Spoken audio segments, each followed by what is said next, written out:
On June 16, 1976, over 10,000 student protesters flooded the streets of Soweto, South Africa.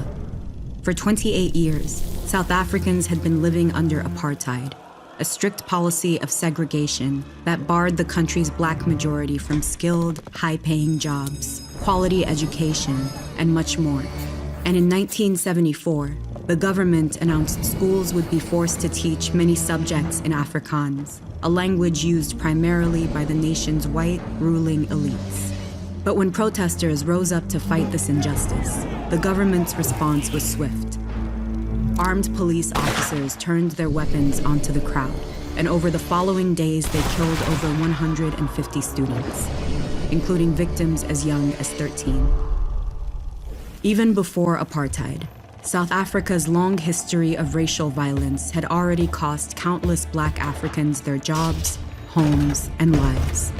Beginning in the 1600s, first Dutch and later British settlers colonized the nation, displacing local populations from their ancestral lands.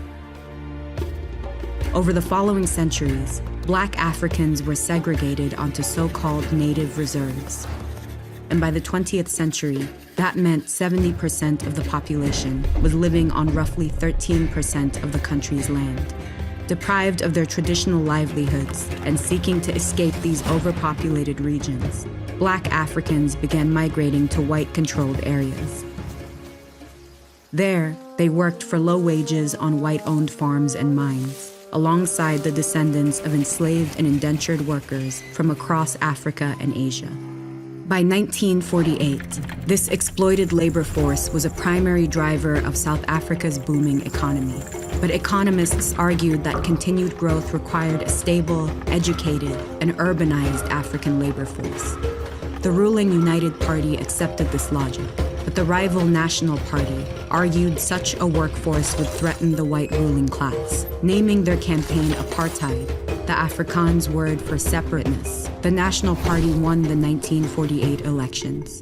And once in power, they began forcibly relocating millions of Africans back to the reserves. Under apartheid, black workers were considered temporary visitors in white areas. They were restricted to specific zones, and their trade unions received no official recognition. The government also abolished mixed-race universities, outlawed mixed marriages, segregated recreational spaces, and purged the non-white population from the voters' roll.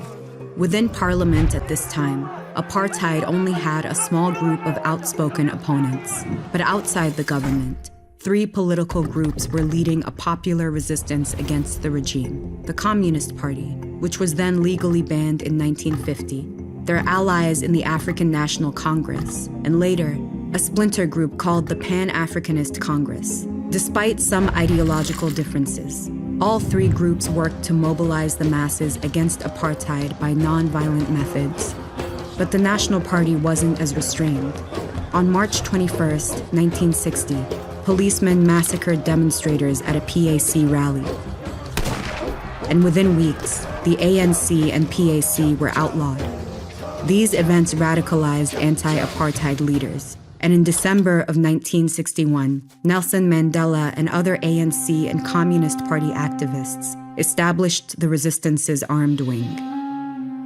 While the conflict grew increasingly violent, the 1960s saw consistent economic growth throughout South Africa. The National Party attributed this to the success of apartheid, but it was actually due to further exploitation. Employers were illegally hiring black laborers for positions affluent white workers didn't want to fill. And since this prosperity was flowing disproportionately to the ruling white minority, the government happily turned a blind eye. Meanwhile, the National Party leveraged global anti-communist sentiment to demonize its adversaries.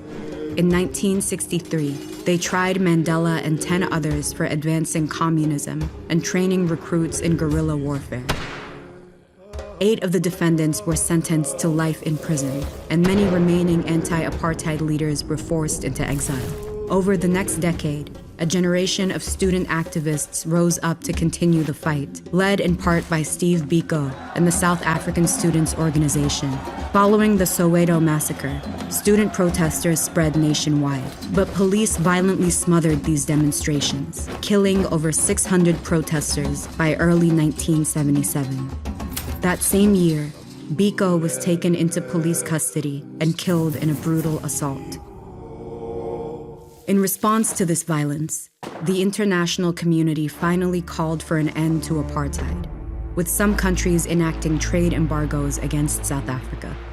The state attempted to launch a reform process, creating separate parliaments for the country's white, non-white, and Indian populations.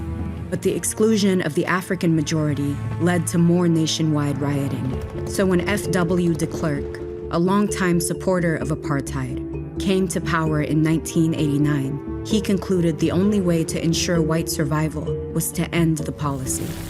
On February 2, 1990, de Klerk shocked the world by unbanning the ANC, releasing Mandela, and calling for constitutional negotiations.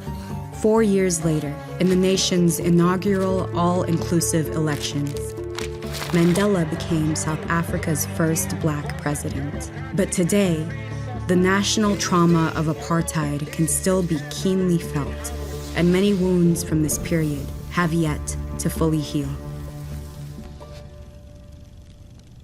Nelson Mandela once said, "No single person can liberate a country. You can only liberate a country if you act as a collective." So, how can ordinary citizens turn actions like protests into lasting political change? Find out how with this video.